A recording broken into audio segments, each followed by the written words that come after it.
तवंघ्रियुग्म मनोकृत्य शरीशुपन्तो चोषप्रधो सरुचिरं व्रज कर्म कर्दमेषु तन्नाद हष्ट मनसावनुसृत्य लोकं मुग्ध प्रभीत बधूपे यतुरन्ति मात्रोः।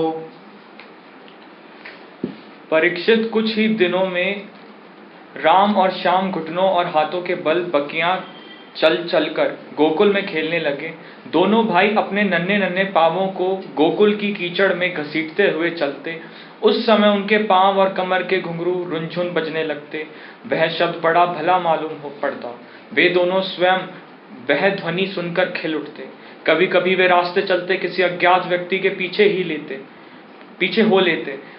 फिर जब देखते कि यह तो कोई दूसरा है, तब झक से रह जाते और डरकर अपनी माताओं रोहिणी जी और यशोदा जी के पास लौट आते। माताएं यह सब देख देखकर स्नेह से भर जाती। उनके स्तनों से दूध की धारा बहने लगती।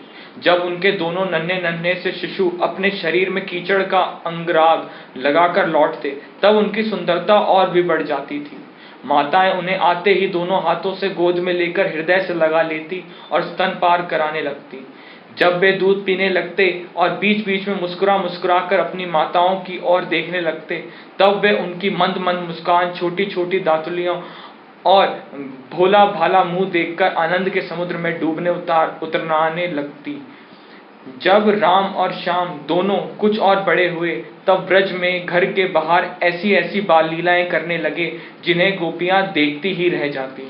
इसमें जो बताया गया है कि भगवान कृष्ण और बलराम जब कीचड़ में घूम के आते थे तो माताएं उनको देख के बहुत प्रसन्न हो जाते थे।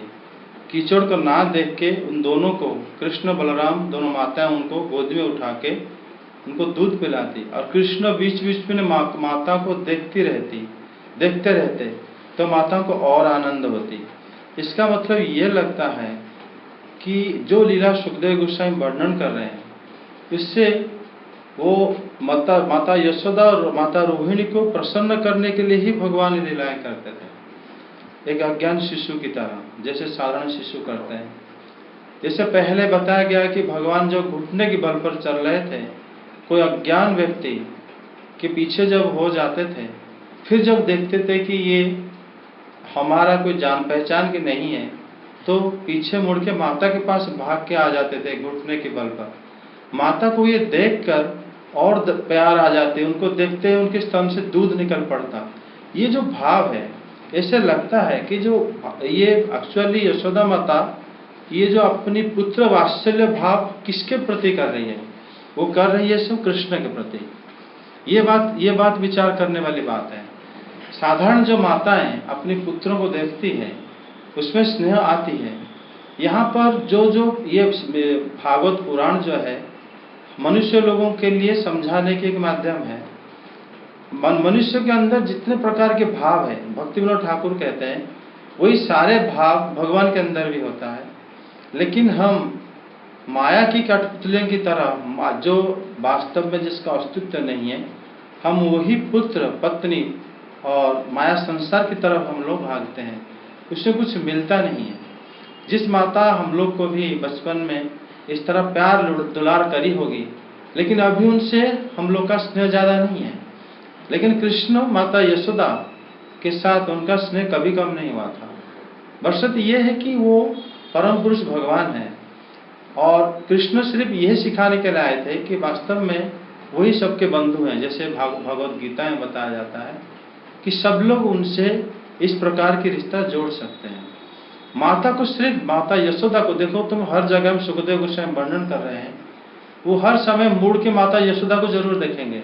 माता यशोदा उनको जब देखेंगे, माता यशोदा की और प्यार उमड़ पड़ते थे। तब जब वो दूध पीते थे, वो बीच बीच में माता को देख के मुस्कुराते थे।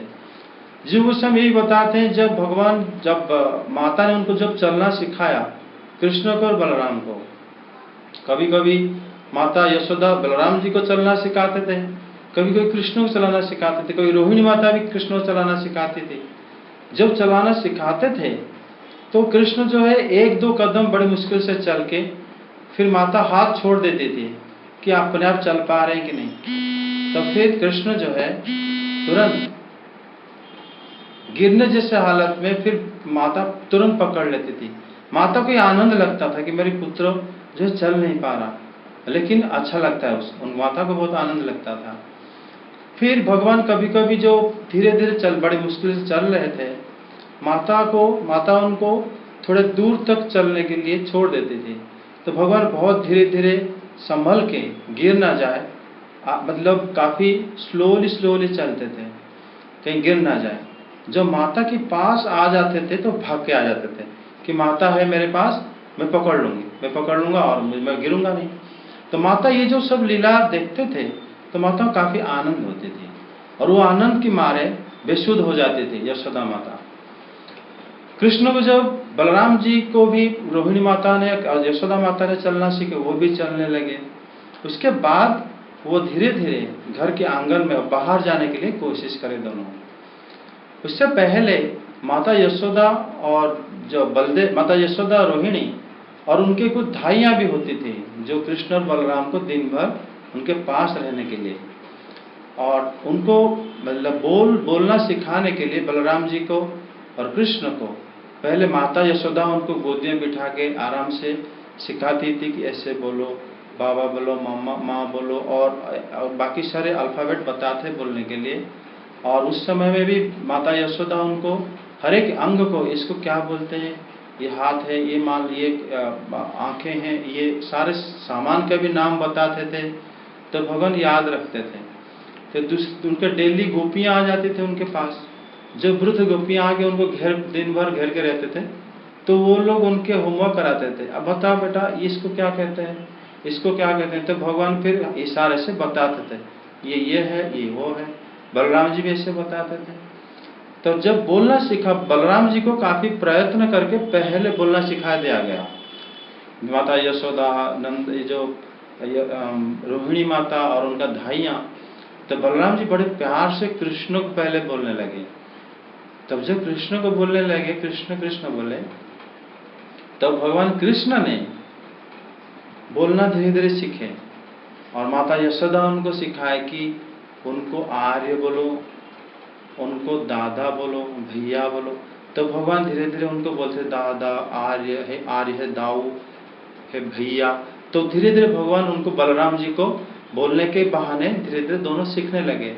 जब माता यशोदा उनको इस तरह लीला में मग्न थी, वो क्यों सोचेगी कि भगवान है। और भगवान उनको हर तरह के आनंद देते थे हर समय में। और माता यशोदा और माता रोहिणी दिन भर वो कृष्ण बलराम के पीछे रहते थे और धाइयां भी रहती थी। जब दोनों बातें करने लगे तो आपस में भी बात करते थे कृष्ण और बलराम अकेले में, तो धाइयां सुनती थी और माता को आगे बोलती थी। और कृष्ण जो है, यहाँ पर एक श्लोक में तुम देखोगे, जो सुखदेव गोस्वामी जब भगवान की माखन चोर की लीला बताएंगे, वहां पर कृष्ण के लिए भगवान शब्द यूज करे हैं। बलराम और उनके जो सारे गोप बालों को आदि में लिख दिए हैं, बलराम आदि गोपेभ्यो, इसीलिए लिखे हैं। जीव गोस्वामी बताते हैं कि जो चोरी वाला जो लीला भगवान ने सिखाए थे उसमें वो प्रमुख थे, और उनको श्रेष्ठता दिलाने के लिए सुखदेव गोस्वामी सिर्फ जो श्रेष्ठ शब्द सिर्फ कृष्ण के लिए जोड़े, क्योंकि वो ग्रुप के लीडर थे।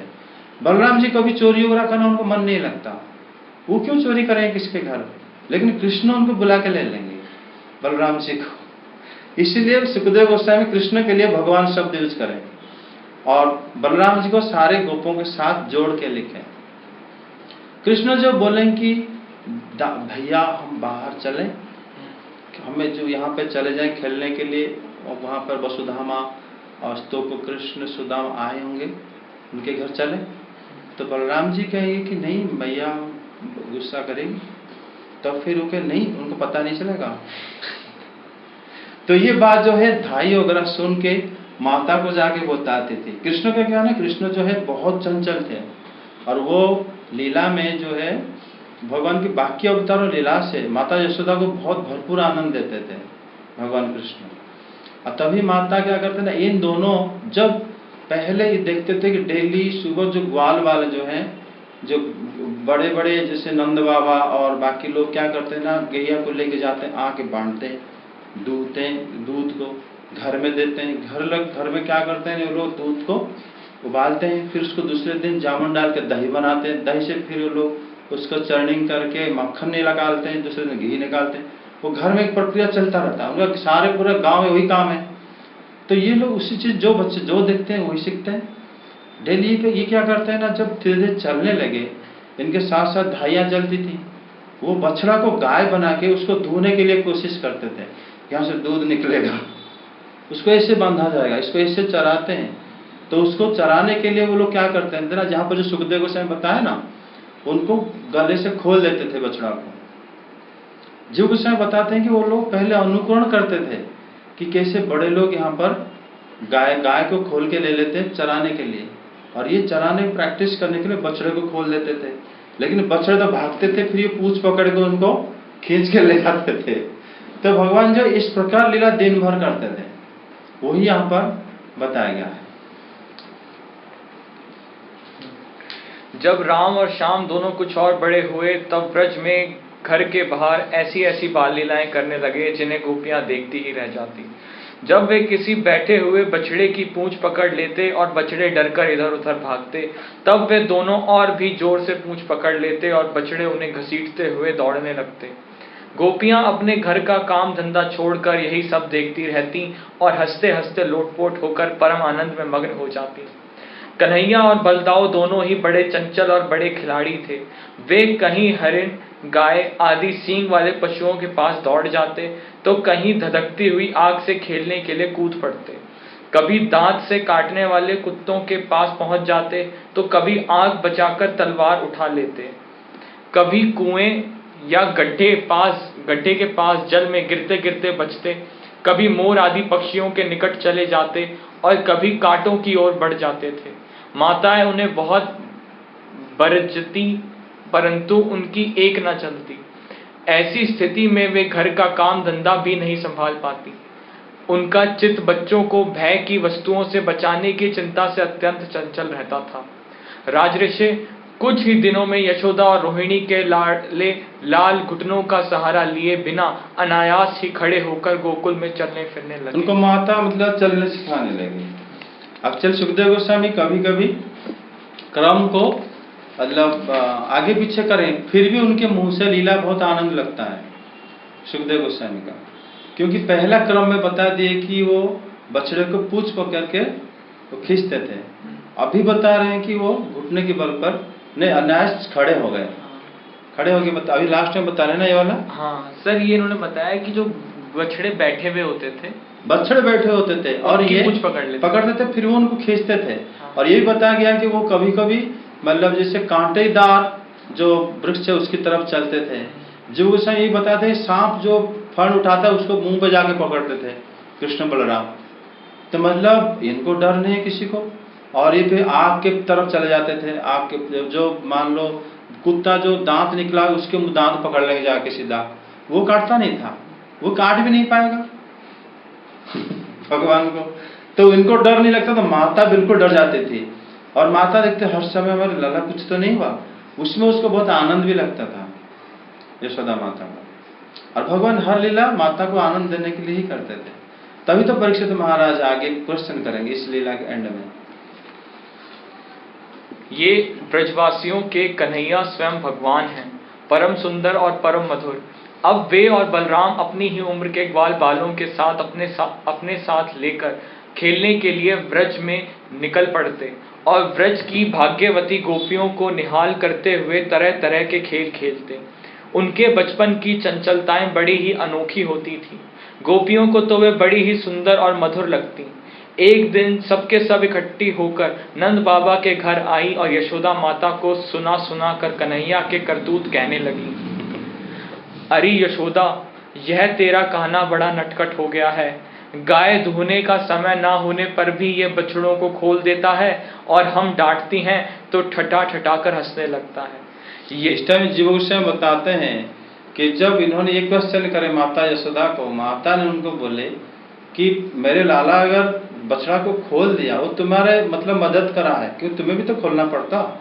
लेकिन वो बोलते कि माता यशोदा रानी, लेकिन समय से पहले खोलने से जो हमारा दूध सारा पी लेगा वो बछड़ा, फिर हम दूध, क्योंकि एक्चुअली क्या होता है, बछड़ा को जैसे खोला जाता है फिर दूध पीता है, जैसे दूध पीता है तब गाय जो है दूध देती है, तो ग्वाले लोग उसके बाद दूध दूहते हैं। अब अगर असमय में खोल देगा, ये सारा पी लेगा, तो दूध तो गाय देगी नहीं। तो माता यशोदा कहती थी इसमें तो बछड़ा के लिए भलाई करा ना मेरे लाला ने। यह चोरी के बड़े बड़े उपाय करके हमारे मीठे मीठे दही दूध चुरा चुरा कर खा जाता है। केवल अपने ही खाता तो भी एक बात थी। यह तो सारा दही दूध वानरों को बांट देता है, और जब वे भी पेट भर जाने पर नहीं खा पाते, तब यह हमारे माटों को ही फोड़ डालता है। यदि घर में कोई वस्तु इसे नहीं मिलती तो ये घर और घरवालों पर बहुत खींचता है और हमारे बच्चों को रुलाकर भाग जाता है। जब हम दही दूध को छींकों पर रख देती हैं और इसके छोटे छोटे हाथ वहां तक नहीं पहुंच पाते, तब यह बड़े बड़े उपाय रचता है। कहीं 2-4 पीढ़ों को एक के ऊपर एक रख देता है, कहीं ऊखल पर चढ़ जाता है तो कहीं ऊखल पर पीढ़ा रख देता है, कभी कभी तो अपने किसी साथी के कंधे पर ही चढ़ जाता है। जब इतने पर भी काम नहीं चलता, तब यह नीचे से ही उन बर्तनों में छेद कर देता है। इसे इस बात की पक्की पहचान रहती है कि किस छीके पर किस बर्तन में क्या रखा है, और ऐसे ढंग से छेद करना जानता है कि किसी को पता तक ना चले। जब हम अपनी वस्तुओं को बहुत अंधेरे में छिपा देती हैं, तब नंद रानी, तुमने जो इसे बहुत से मणि में आभूषण पहना रखे हैं, उनके प्रकाश से अपने आप ही सब कुछ देख लेता है। इसके शरीर में भी ऐसी ज्योति है कि जिससे इसे सब कुछ दिख जाता है। यह इतना चालाक है कि कब कौन कहाँ रहता है इसका पता रखता है, और जब हम सब घर के काम धंधों में उलझी रहती हैं, तब यह अपना काम बना लेता है। ऐसा करके भी ढिठाई की बातें करता है, उल्टे हमें ही चोर बनाता है और अपने घर का मालिक बन जाता है। इतना ही नहीं, यह हमारे लिपे पुते स्वच्छ घरों में मूत्र आदि भी कर देता है। तनिक देखो तो इसकी ओर, वहां तो चोरी के अनेकों उपाय करके काम बनाता है, और यहाँ मालूम हो रहा है मानो पत्थर की मूर्ति खड़ी हो। मतलब जब ये बात भगवान के बारे में बातें कर रहे थे, तो भगवान माता की गोद में बैठे हुए थे, तो उनके बारे में लोग बता रहे हैं कि ये यहाँ पर ऐसे बैठा है जैसे बिल्कुल भोला भाला है, और बिल्कुल मतलब दूध का धुला है, कुछ नहीं पता। लेकिन ये बहुत चालाक है। गोपियां कह रही है भगवान को, वास्तव में ये पूरे ब्रज को भगवान आनंद देने के लिए आए थे, और आनंद देने के लिए ही लीला करते हैं, और सबको आनंद ही पूरा, जब ये लोग आनंद से ही बता रहे हैं सब बातें, विषय को नहीं।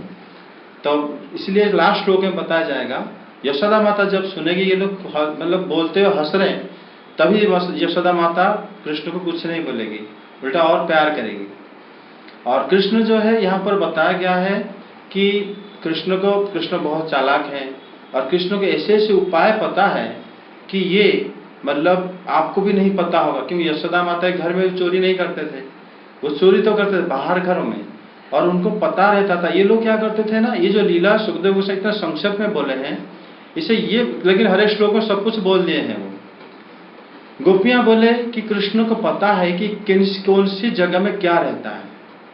इसका मतलब ये है गोपियां खुद दूसरे जगह में रख लेते हैं, और उसी जगह से वो गायब हो जाता था सामान। और तभी वो सोचते थे इतने अंधेरे में और जगह में वो रखे थे फिर भी चला गया, इसका मतलब इसको कैसे पता रहता है, ये लीला कितने दिनों से चल रहा था। तभी उन्होंने आके यशोदा माता को बोल रहे हैं। गोपियां को ये लीला आनंदित भी देती है, तभी तो वो लोग मतलब प्रतिदिन ये लोग मतलब नजर रखते थे कृष्ण कर क्या रहे, नहीं तो अगर नजर नहीं रखते थे तो फिर वो बता कैसे रहे, कोई ना कोई तो देख रहा होगा, और देखते टाइम नहीं पकड़ते ही वो। और कृष्ण किस तरह, जैसे मान लो कोई छोटा बच्चा कि जो दिमाग बहुत तेज चलता है, कुछ ना कुछ करते रहता है, वो चीज ये लोग ऑब्जर्व कर रहे हैं भगवान के वहां पे। भगवान जब देखें हाथ ऊपर नहीं आ रहा, तो एक के ऊपर दूसरा तीसरा टेबल ऐसे रखते जो ऊंचाई हो जाएगा चढ़ जाते थे वहां पे। फिर भी नहीं ज्यादा हाइट है तो सीधा इस तरह पत्थर मारते थे कि उससे जगह में से छेद हो जाता था, फिर वो गिरता था, चाहे कुछ भी हो, उसको खा देते सब लोग। वाह रे भोले भाले साधु, इस प्रकार गोपियां कहती जाती और श्री कृष्ण के भीत चकित्र नेत्रों से युक्त मुख कमल को देखती जाती। उनकी यह दशा देखकर नंदरानी यशोदा जी उनके मन का भाव ताड़ लेती और उनके हृदय में स्नेह और आनंद की बाढ़ आ जाती। मतलब यहाँ पर वो उनके भाव को जान लेते थे, नंद और यशोदा माता गोपियों के, वो जान लेते थे मेरी पुत्र के बारे में ये लोग ऐसे और जानबूझ के बोल रहे हैं और खुशी से बोल रहे थे। इसलिए बताया गया है कि उनके भाव को ये जान लेते थे नंद महाराज और यशोदा रानी, नहीं, नंद रानी यशोदा, नंद रानी यशोदा माता जान लेते थे। ठीक है। और यहाँ पर जो मूत्र की बात बताया गया है कि भगवान उनके घर में मूत्र कर विसर्जन कर देते थे। इस बात को जीव गोस्वामी बताया अलग, कि बताया है कि वास्तव में वहां पर कुछ और रखा गया था। हल्दी, क्यों जो शब्द बताया गया है संस्कृत शब्द में, वो जो शब्द का दो अर्थ आता है। जब मेहन का मतलब मूत्र भी होता है, मेह का मतलब हल्दी भी होता है। और उसमें जो विसर्जन उन्होंने करके लिखा गया है, भगवान जो हरकत करे थे उनकी जो रखा गया था ना, जो बाकी जगह वो डाल देते थे घरों में। और क्योंकि भगवान जो कृष्ण जो पूरे वृंदावन वासी जो ब्रज, वो लोग मूत्र विसर्जन करते थे कि नहीं करते थे, ये दूसरे जगह से प्रमाण मिलता है। भागवत में इस बारे में एक जगह में है, हिंट मिल जाएगा आपको। जब आया है भगवान वृंदावन जब प्रवेश करे हैं, वृंदावन जब भगवान प्रवेश करे उस टाइम नंद बाबा और पहले सबके घरों बनाए हैं। ठीक है, सब लोग छकड़े में गए थे और सबका घर बनाया गया। नंद महाराज के घर बीच में बनाया गया और सारे प्रांत में अन्य अन्य लोगों के घर बनाया गया, जहाँ बच्चे खेलेंगे वो बनाया गया, वो बनाया गया। उस जगह में कहीं भी मतलब ये सोच होने के लिए कोई जगह नहीं बनाया गया है। इसलिए इससे ये पता चलता है कि भगवान जो भगवान के शरीर से भगवान कभी टॉयलेट नहीं करते, क्योंकि उनके शरीर में क्या ये है, जो अग्नि रहता है, जो भी खाते हैं वो जल जाते हैं। जैसे अग्नि के अंदर कुछ भी डालो उसका क्या अवशेष नहीं बचता, उसी तरह भगवान के मुंह में अग्नि होता है। और बाकी जो उनके निजजन जो होते हैं वो लोग भी कर्म बंधन या भौतिक गुणों से ऊपर होते हैं, इसीलिए उनके शरीर से कोई मल मूत्र दुर्गंध ये सब नहीं निकलता। ये बात पंचम स्कंद में भी कहा गया है। सुखदेव गोस्वामी जब ऋषभ भगवान के शरीर के जो बारे में बताया है, भगवान ऋषभ जब शरीर को ये शरीर छोड़े थे, ये मतलब अंतर्धान हुए थे, उस समय में भी बताया गया जब भगवान ऋषभ जहाँ पर पड़े रहते थे वहीं पर वो मतलब मल विसर्जन करते थे, लेकिन वहाँ से जो सुगंध निकलता था बहुत दूर तक व्याप्त होता था। मल से सुगंध कैसा, तो उसी जगह में एक्चुअली ये व्याख्या में बताया गया है कि भगवान के शरीर से, भगवान तो मल मूत्र उनका एक लीला था ऋषभ अवतार में, बाकी जड़ योगियों को सिखाने के लिए, जड़ योगों को सिखाने के लिए। लेकिन वो जो मल मूत्र भगवान ने विसर्जन करे थे वहां से सुगंध आ रहा था लोगों के पास। उससे ये पता चलता है कि भगवान के शरीर में कोई मल और मूत्र है ही नहीं, ये लीला के लिए उसी अवतार में उन्होंने विसर्जित किए थे। भगवान राम जब भी वनवास लीला करे हैं लक्ष्मण के साथ, कहीं भी गए हैं, कहीं वो मल मूत्र मतलब सोच होने का कोई मतलब ये नहीं है, कथा वर्णन किसी भी शास्त्र में नहीं मिलता। इसीलिए ये जो लीला बताया गया है वो भगवान उनको तंग करे थे। और संस्कृत का जो शब्द सुखदेव गोस्वामी से ही बताए हैं, लेकिन शब्द का जो अर्थ जो लोग बनाए हैं उस शब्द की जगह वो लोग मूत्र लिख दिए हैं। वे इस प्रकार हंसने लगती कि अपने लाडले कन्हैया को इस बात का उलाहना भी न दे पाती, डांटने की बात तक नहीं सोच पाती। माता ने उनको कुछ डांटा भी नहीं।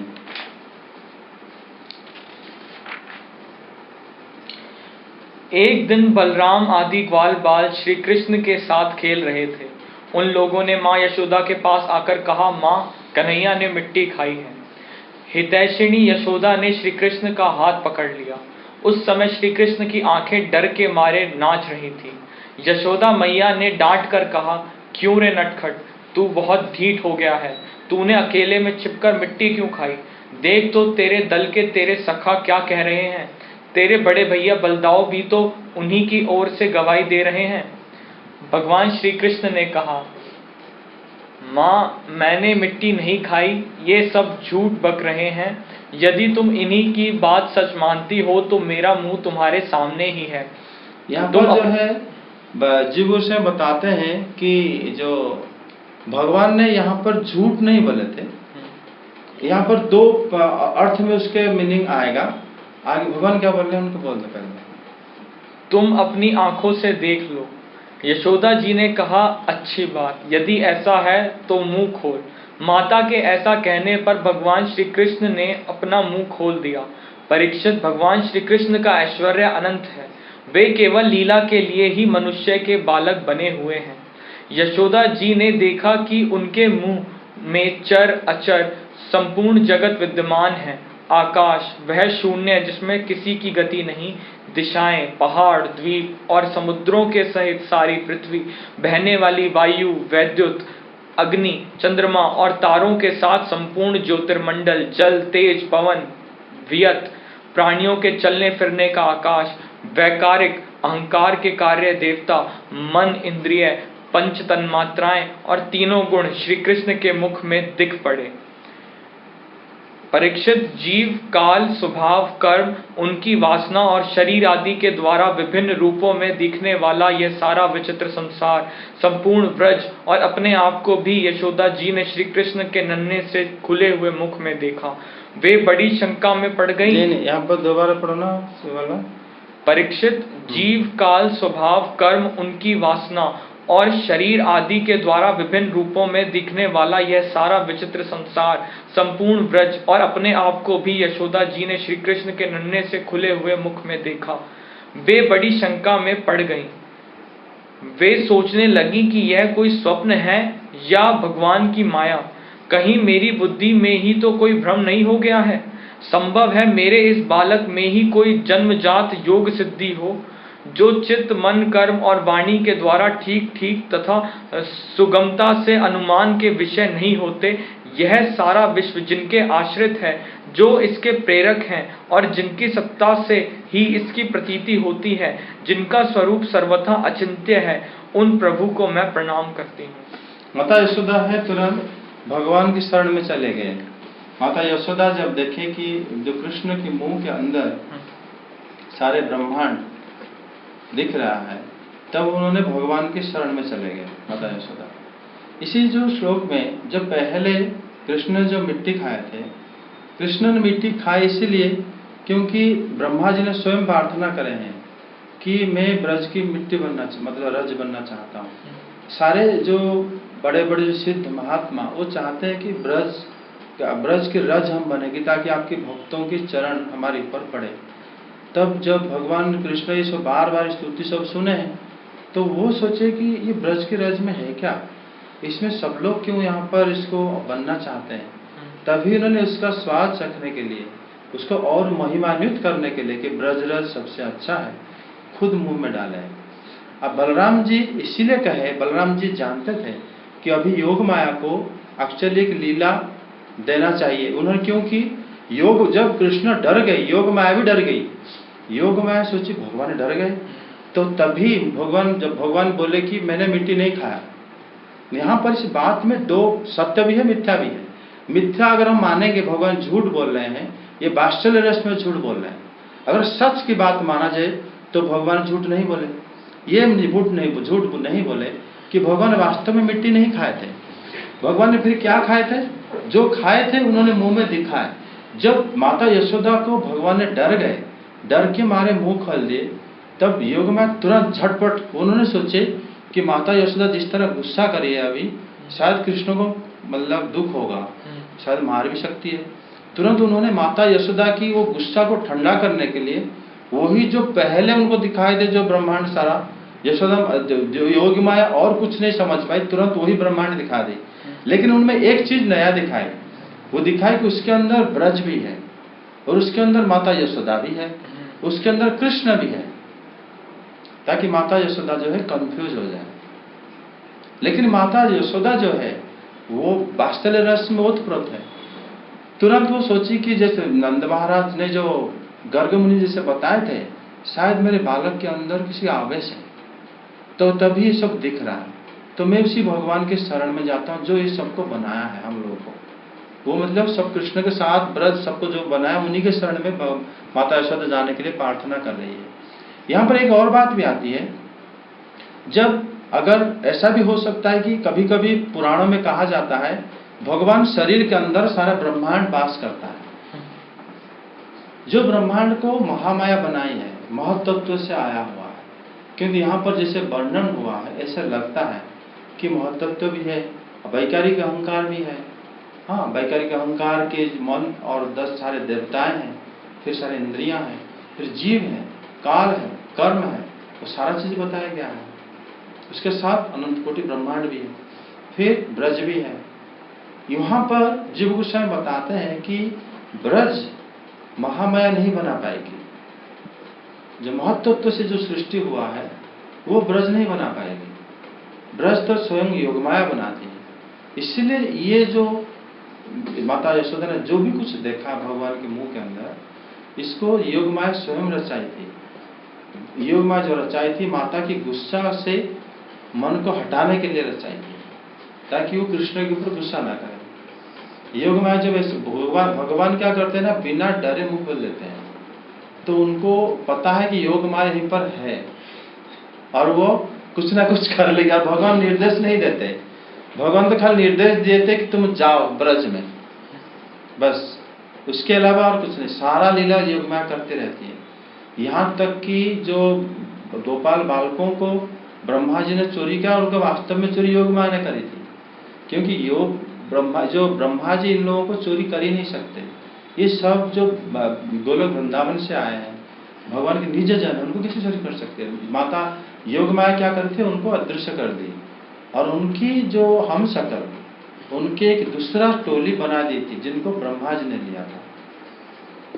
लेकिन वो कृष्ण के लीला को और बढ़ाने के लिए, कृष्ण की जो फीलिंग्स है ब्रज उनके सखाओं के प्रति, वो और बढ़ाने के लिए योगमाया जो जो लीला करी वृंदावन में, श्री कृष्ण की लीला को और अद्भुत बनाने के लिए, क्यों इसीलिए वो तो आई थी। बाकी जगह में लीला क्या होता है ना, वो एक धारावाहिक रूप में चलता है। कृष्ण लीला में कोई धारावाहिक रूप में नहीं, अचानक क्या हो जाता है पता नहीं चलता, क्योंकि योगमाया वहां पर प्रत्यक्ष रहती है। इसलिए आगे इसका कौन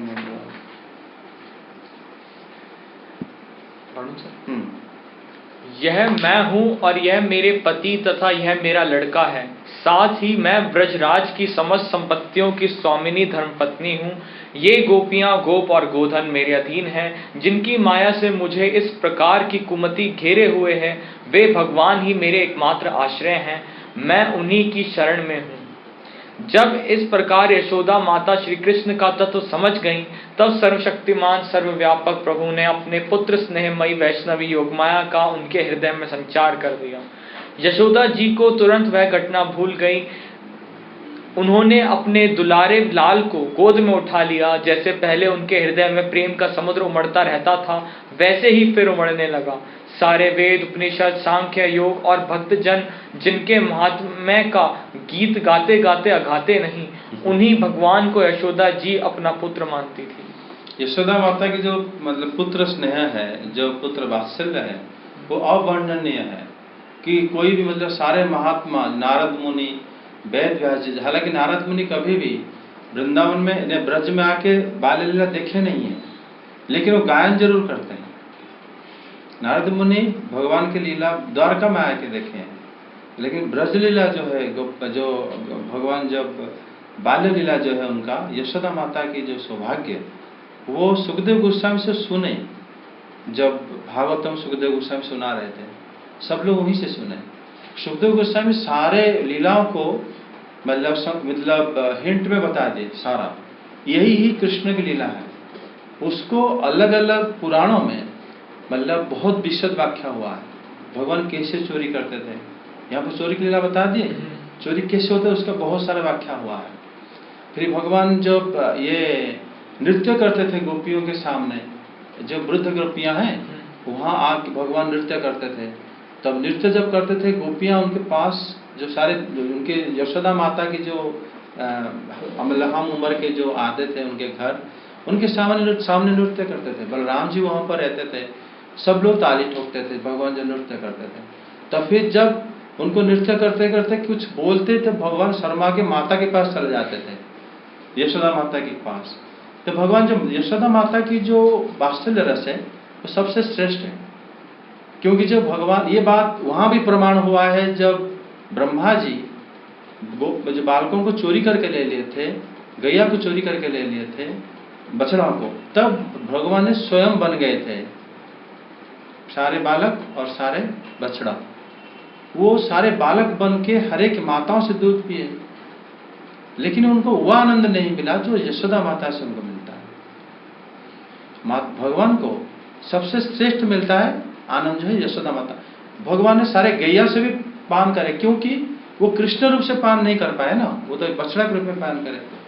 हर एक घर में जो दूध पान करे तो उनके पुत्र के रूप में करे, हालांकि उसके अंदर कृष्ण थे, वो कृष्ण ही रूप लिए थे, लेकिन यशोदा माता के पास पूर्ण कृष्ण रूप में ही मतलब शरारती करते हुए दूध पीते हैं, इसलिए उनको ज्यादा आनंद मिलता है। इसलिए यशोदा माता की सौभाग्य जो है सबसे श्रेष्ठ है। राजा परीक्षित ने पूछा, भगवान नंद बाबा ने ऐसा कौन सा बहुत बड़ा मंगलमय साधन किया था, और परम भाग्यवती यशोदा जी भी ऐसी कौन सी तपस्या की थी जिसके कारण स्वयं भगवान ने अपने श्रीमुख से उनका स्तनपान किया। भगवान श्री कृष्ण की वे बाल लीलाएं जो वे अपने ऐश्वर्य और महत्ता आदि को छिपाकर ग्वाल बालों में करते हैं, इतनी पवित्र हैं कि उनका श्रवण कीर्तन करने वाले लोगों के भी सारे पाप ताप शांत हो जाते हैं। त्रिकालदर्शी ज्ञानी पुरुष आज भी उनका गान करते रहते हैं। वे ही लीलाएं उनके जन्मदाता माता पिता देवकी वसुदेव जी को तो देखने तक को ना मिली, और नंद यशोदा उनका अपार सुख लूट रहे हैं। इसका क्या कारण है? मतलब यहाँ पर जो यशोदा माता नंद बाबा के मतलब पूछा जा रहा है कि एक्चुअली ऐसा क्या कारण है। परीक्षित महाराज पूछ रहे हैं कि बाल्य लीला इतने पवित्र है, क्योंकि बाल्य लीला में भगवान अपना ऐश्वर्य को छुपा के एक ग्वाल बाल के रूप में ही लीला कर रहे हैं। बिल्कुल उनके मतलब माता यशोदा ने उनको बोली सिखाना, उनका चलना सिखाना, फिर वो गिरते गिरते बच जाना, और उनके दोस्तों जब उनके सखाओं साथ कभी कभी कोई भी खेलते थे, ये कभी कभी हार भी जाते थे, कभी जीत भी जाते थे, मतलब बिल्कुल बराबर होकर रहते थे। वो कहेगा नहीं कि भगवान है, ये श्रेष्ठ है।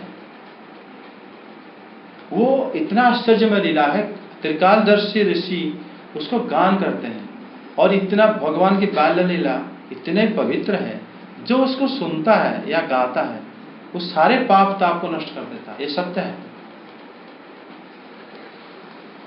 श्री सुखदेव जी ने कहा, परीक्षित, नंद बाबा पूर्व जन्म में एक श्रेष्ठ वसु थे। उनका नाम था द्रोण और उनकी पत्नी का नाम था धरा।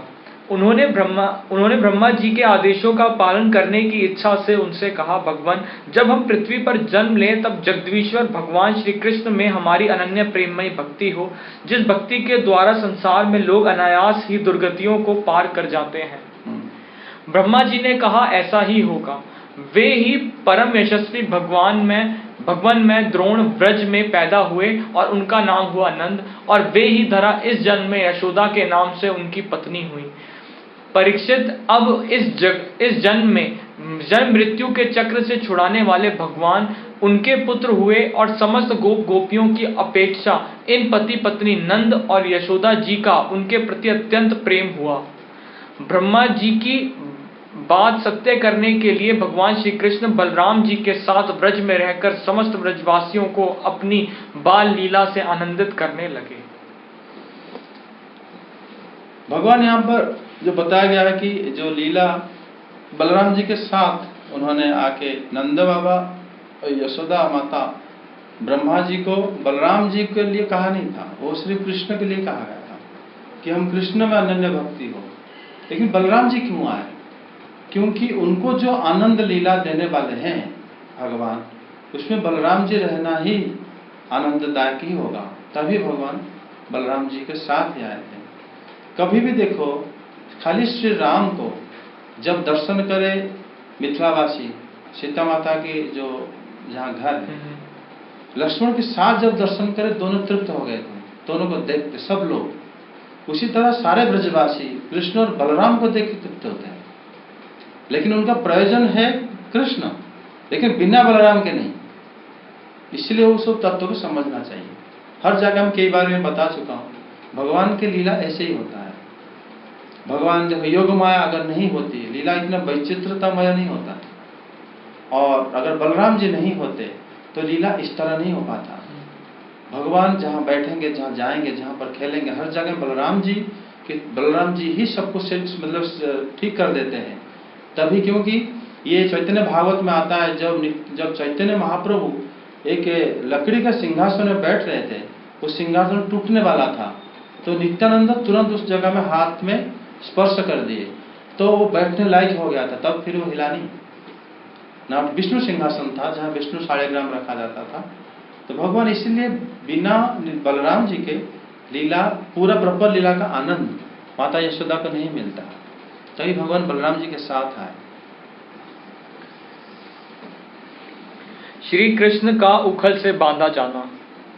श्री सुखदेव जी कहते हैं, परीक्षित, एक समय की बात है, नंद रानी यशोदा जी ने घर की दासियों को तो दूसरे कामों में लगा दिया और स्वयं अपने लाला को मक्खन खिलाने के लिए दही मथने लगी।